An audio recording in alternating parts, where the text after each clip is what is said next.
नमो भगवते वासुदेवाय। ओम नमो भगवते वासुदेवाय। ओम नमो भगवते वासुदेवाय। 28 अध्याय चतुर्थ स्कंद पाठ करिवा। पुरंजनर नारी जन्म प्राप्ति एवं मोक्ष। स्त्री चिंता जोगे पुरंजन विदर्भे जाई स्त्री जन्म। मुक्ति लाभ कला शेषे एहि चरित अष्टाविंशे। मैत्रेय उवाच तदन्ते शुण हे विदुर से पुरंजनर विचार। नारद कहन्ति वचन एबे कहिबा वीर शुण। जवन अधिपति जेहि ताहार नाम भय कही। सैन्यादि बाधी गणे तार संगते थांति निरंतर। प्रज्वर काल कन्या बेनी एहांकु राजा संगे घेनी। ए सर्वे संगते चलंती जे दिगे विजये नृपति। से एक दिने नृपवर संगते सैन्य जराज्वर। महिषे भ्रमण करंती देखिला काल कर्म गति। जे पुरे थिला पुरंजन ता बेगे बढ़िला जवन। जे किछि पृथ्वी रे वैभोग सकल से पूरे संजोग। से पूरे द्वेरी वृद्ध हरि से पूरे द्वारी वृद्ध अहि। निभरे पुर जगी थाई ए पंचभूते देह जेते। ताकू न छाड़े कदाचिते ब्रह्मांड मध्य देह बही। ताकू चिणंता केहि नाही ब्रह्मादि सुर मुनि देवा। भये करंती ताकू सेवा। ताकू जीणंता जेवा जन निश्चंते रहे निज स्थान। जबने से पूर नासिले जे पूरे पुरंजन थिले। से काल कन्या संगे थिला से पूरे सत्वरे पशिला। बड़े से कला बई भोग कांति बल बीर्ज संजोग। से नारी जारेश्वर ईश से नारी जारेश्वर सई। से प्राणी उठी न पारई अग्रे से नारी प्रवेशिला। जेते जवन बल थिला सर्वे से पूर मार्गे गले। प्रवेशी पूर विनाशिले पूर उजाड़े भय करी। से पुरंजन दंडधारी बहुत संताप से कला। निर्बले स्थगिते रहिला से राजा क्रोधे अभिमानी। देखिला स्वकुटुंब हानि स्नेहानुबंधन छाड़ई। आकुले संतापे सोचई से काल कन्या आसी बेगे। राजा को कोलो कला सोगे तार स्वर से महाराय। होइले कष्ट कांति काय कृपण विषयी राजन। होइला ता संग पाइन प्रजा जे हेला तार नाश। सघने छाड़ई निश्वास जवन गंधर्वे पशिले। राजार संपद लुटिले से पूर क्षण देखी तार। पुत्रादि छाड़िले आदर आत्मीय लोक जेते तही। देखिला पूर्व स्नेह नाही ता पत्नी थारे जेते प्रीति। देखिला अस्नेह अनीति आत्मा को जराग्रस्त कला। पंचाल विषय ता गला दुरंत चिंता पाई राय। न देखे तरिबा उपाय से कन्या स्वर से निर्मल। एकांते झुरे महिपाल निर्बल देखी निज देह। छाड़िला पुत्र आदि स्नेह स्वपर लोक चिंता गला। से काल कन्या एहा कला से पूर छाड़िबारे मन। रोदन करे अनुक्षण न पारे सही दुख घोर। से निश्चय छाड़िब शरीर भ्रमता हेला निज मति। आतुरे भाड़ई नृपति भयर अग्रज प्रज्वर। आच्छादी रहिला से पूर ए सर्वे पूर मार्गे रही। प्रचंड तेजे कोप बही सानभा तार प्रिय अर्थे। से पूर दहिला त्वरिते पूर दहन जेहु हेला। से राजा महाभय कला। से पूरबासी जेते थिले सभये सकले कंपिले। जबने पूर देले दही काल कन्यार पछे रही। सभये न पारंती जाई दुखे रोदंती छिन्न होई। जबन पूर नेले बेगे से काल कन्या घेरी संगे। भयर अग्रज प्रज्वर पूर नासिला बेगे तार। देखिन विषादे नृपति रोदन कला भये अति। बहुत कष्ट से राजन पूर छाड़िते कला मन। जेसने वृक्ष कोटे अहि अनल तेज तापे दही। से जिन्हे तास्तान उपेक्षी रहे अत्यंत मने दुखी। तेसने छाड़ी निज पुरी। से राजा बहु चिंता करी हस्त चरण न चलिला। पौरुष गंधर्व हरिला जबन शत्रु व्याधि रूपे कंठ निरोध कला कोपे मृढ़ दुर्मति से राजन रोदोई न छाड़ी जीवन न छाड़ी पारे स्नेह चिते रात्र दिवस भाले नित्ये ए मोर पुत्र कन्या जेते मो बिना बंचिबे के मंते जामाता बंधु परिषद अपरे गृहादि संपद मु एबे पुर प्रत्यजिले ए सर्वे न वर्तिबे भले स्वपत्नी सहिते राजन अनेक करंती रोदन मु एबे निश्चय मरिबी ए बहु दुख न सहिबी मोर अभावे ए कामिनी भाଳିବ स्वकुटुंब घेनी बालके होइबे अनाथ ता देखी रोदिब बहुत ए स्त्री प्राण गुण मणि मो बिनु नसीब तरुणी स्नान भोजन मु न कले ए राणी न करे बिकले एहार गुण अछि जेते मु कहि पारिबई केते से मोर क्रोध काल जानी ज्ञाने प्रबोधे मो तरुणी गाड़ी रोषे देई जेबे सभय चित्ते रहे तेबे मोर प्रवासे सुंदरी विरह दुखे नित्य झुरी ए गृह धर्म न करिब व्याकुल चिंतारे मजीव ए पुत्र कन्या न चाहिब मो अंते अवश्य मरिब ए पुत्र कन्या मातृहीने दुखित हेबे आश्रे बनपिने मो अंते ए सर्वे मरिबे किबा भक्षिबे काहि थिबे समुद्र मध्य जेन्ने नाव भग्ने न सन्ति प्राणी सर्व तेसने सर्वे मरिबे आज ए केही न वर्तिबे एमंत अज्ञान बुद्धि रे से राजा बहु शोक करे एमंत भालंते राजन काल होइला अवसान राजा को धरी नेबा पाई भय मिलिला बेग होई पशुर प्राय बंदी कला तक्षणे उप्रेध तेजिला धरणी जबनक बले आपणा स्थान को से नेले ता अनुचर जेते थिले जणे हे सपक्ष नहिले से सर्वे आकुले सोचंती राजा को सुमरी कांदंती द्वारे जे थिला वृद्ध अहि तक्षणे छाड़ी बेग्रे से राजा संगते गमिला ता अंते पुर नष्ट गला जबन बल बल बंते राजा को धरी ओटारंते अति व्याकुले से राजन रोदन करे उच्च स्वन मृत्युदंडेता पीड़े देही से दुख केबा पारे सेही से दुख केबा पारे सही जे सने सुचिरंद्र गते मत्त बारण उछुड़ंते ते सने पीड़ित शरीर दुस्सह दुख मृत्यु घोर से राजा अज्ञान होइला बेले श्री हरि न चिंतिला ताहांकु न भजिला जेणु ए मृत्यु भय दंड तेणु यज्ञादि पुण्य कर्म जेते रक्षणे नहिले समर्थे से काम्य कर्मे यज्ञ करी अनेक पशु थिला मारी निर्दोष जीवन को राजन यज्ञ बधिला प्रतिदिन से रोष मने धरी थिले तक्षणे राजा को भेटिले बेगे बढ़िले पशुगण बेगे बेढ़िले पशुगण कुठार कले प्रहारण नानादि तीक्ष्ण शस्त्र धरी काटंती से दुख समरी तुला प्रमाणे अवशेषे से पशु गणे दंते रोषे भक्षंती अस्ति से सजाए निर्दय चित्ते से निर्भय दुस्सह दुख पीड़ा जेते सहई कर्मर आयते जेणु से कुसंगे राजन पड़ी विषय द्वंद्वे क्षीण हरिचरणे न भजिला से घेनी ए कष्ट लभिला पड़िला अंधतम घोरे किछि न सुरेता मनरे कृष्ण अभावे मूढ़मति एणु दुरंत म्लेच्छ गति नरके बहु संवत्सर भोग से कलानुपवर पीड़ित कर्मर अवशेषे पूर्व कर्म पाप दोषे एमंते नाना दुखे पड़ी जेणु स्वधर्म मार्ग हुड़ी ईश्वर वाक्य वेद वाणी अज्ञाने तेजिला न जानी से पाप अंते जन्म तार विदर्भ राजार मंदिर से राजा मरण समय स्त्री संग भाविला हृदय तेणु से प्रमदा होइला पुरुष अंग प्रत्यजिला से पति व्रता संग फले जन्म लभिला साधु कुले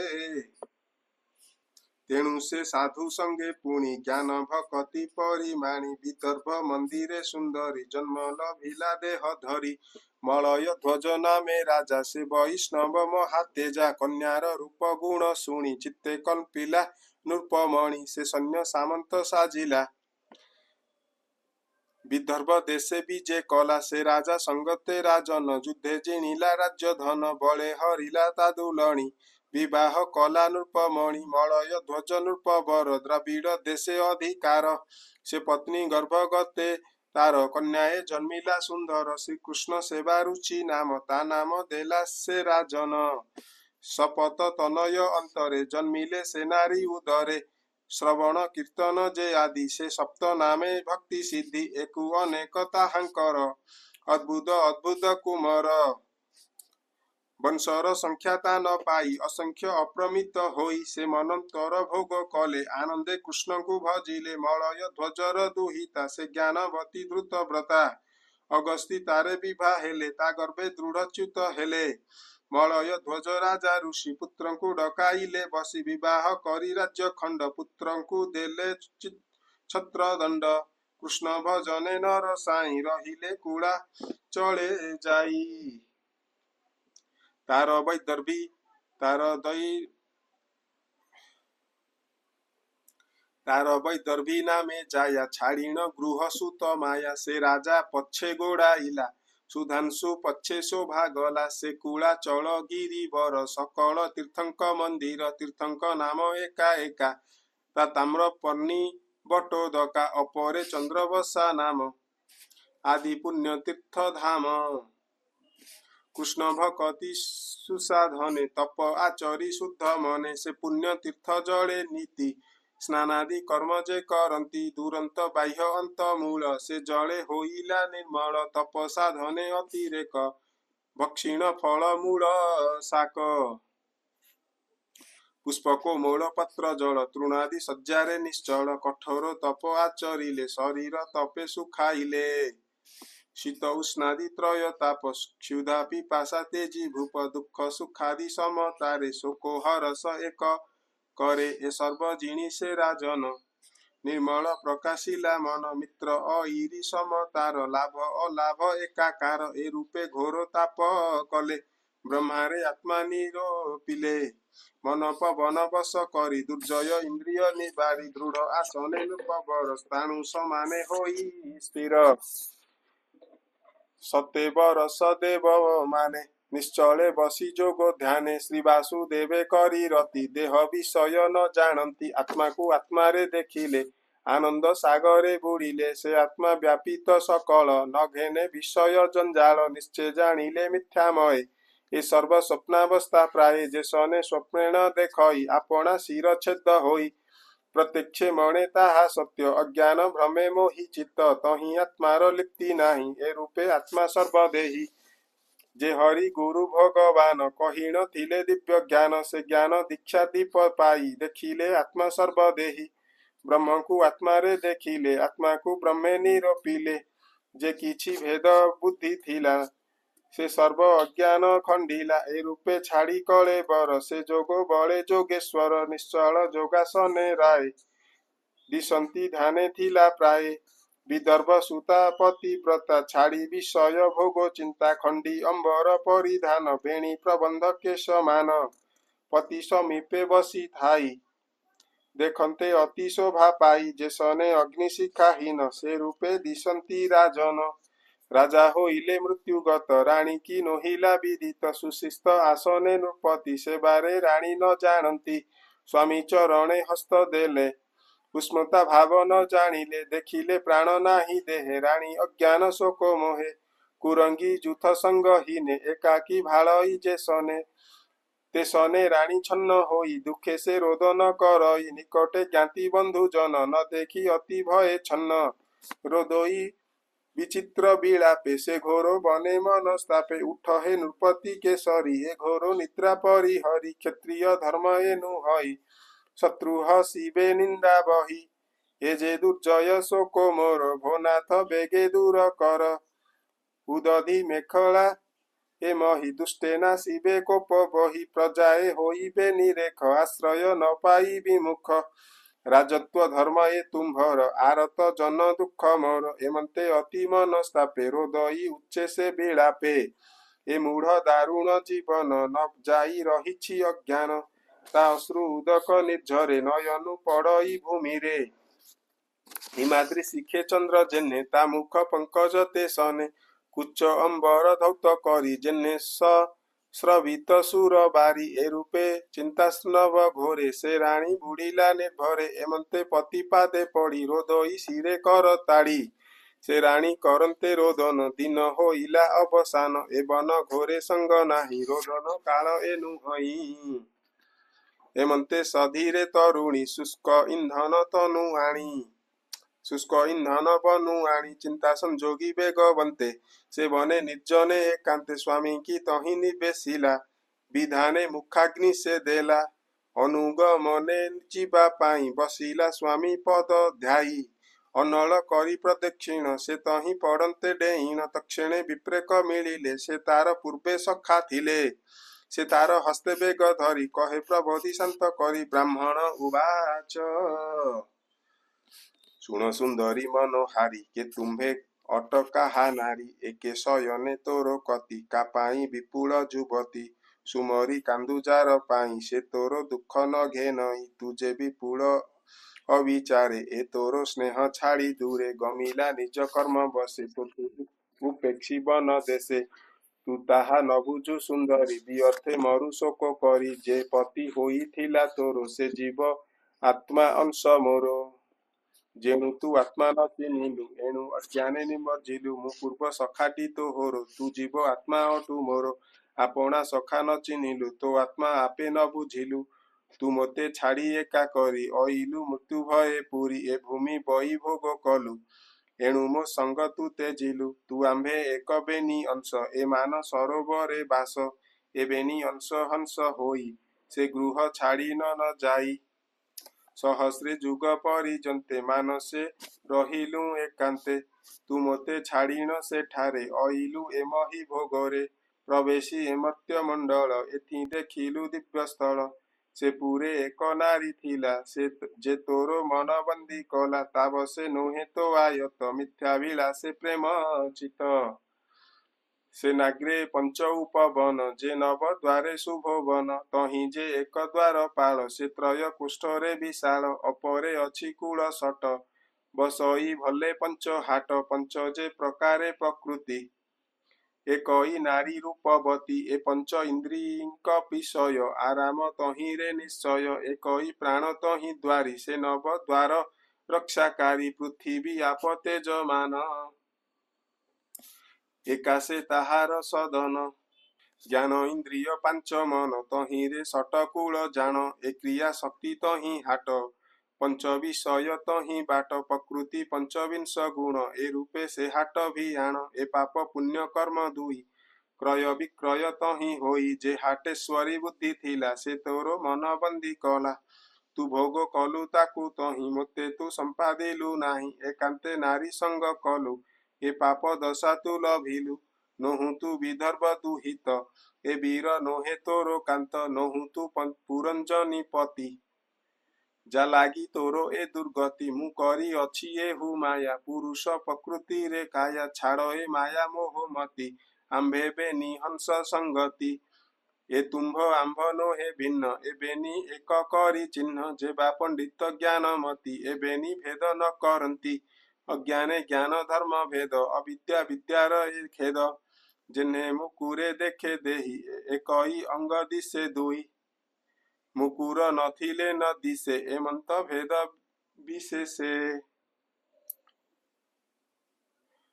नारद कहंती सदये सुण प्राचीन नृपराय ए जे अध्यात्म दिव्य ज्ञान कहिलु परोक्षवादेन परोक्षवाद प्रिय हरि एणु जे कहिलु चातुरी चतुर्थ स्कंदे भागवत ए पुरंजनर चरित अष्टाविंशति अध्याये प्राकृत भाषा ए प्रकार एहा श्रवणे प्राणीकर खंडिब बहु दुख घोर संत चरणे देई चित्त वर्णई विप्र जगन्नाथ इति श्रीमद्भागवते महापुराणे परमहंस सहितायां चतुर्थ स्कंदे पुरंजन उपाख्यानं नाम अष्टाविंशो अध्याय।